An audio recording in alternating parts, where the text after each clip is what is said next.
Have you ever started reading through the book of Job and wondered, where is this going? What's the point? A lot of bad news, some suffering there in the book of Job. My wife asked me one time as she was reading through Job in her annual Bible reading, why?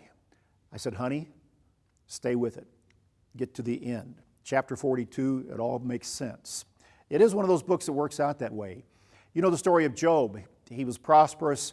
He was tempted. God allowed Satan to touch his life and his family. He lost his family. He lost all those possessions. He went through a great deal of personal torment and suffering, 41 chapters worth, until God then finally began to intervene after all of his friends were there, been talking to him, and it's in chapter 42 that Job comes to really know God and say so in a way that he hadn't before.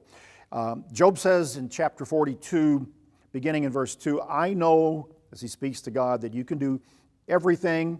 No purpose of yours can be withheld from you.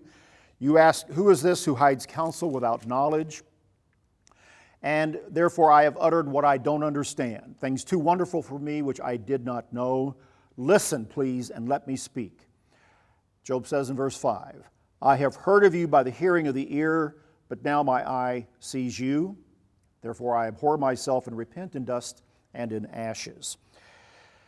A lot of suffering, a lot of advice from friends, a lot of dialogue that goes on in the book of Job, and finally he comes at the end of the book where he admits, I've heard of you,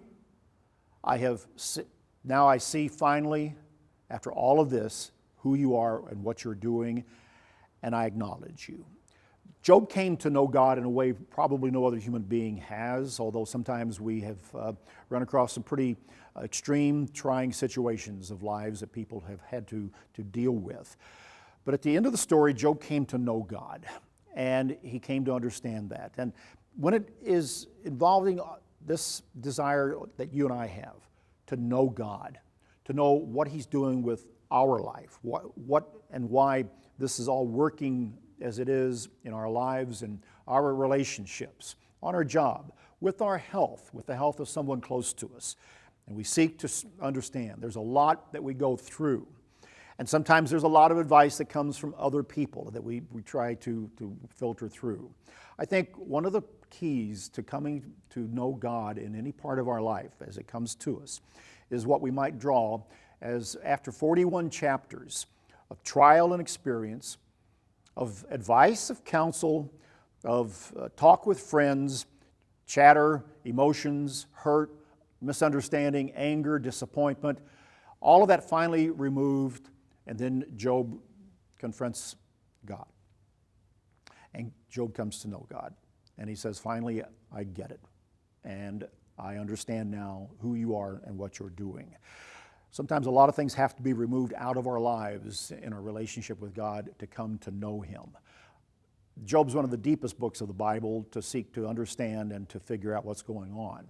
But if that one point there can help us to know God in our own relationship, it's a valuable lesson out of the book of Job when it comes to knowing God. That's BT Daily. Join us next time.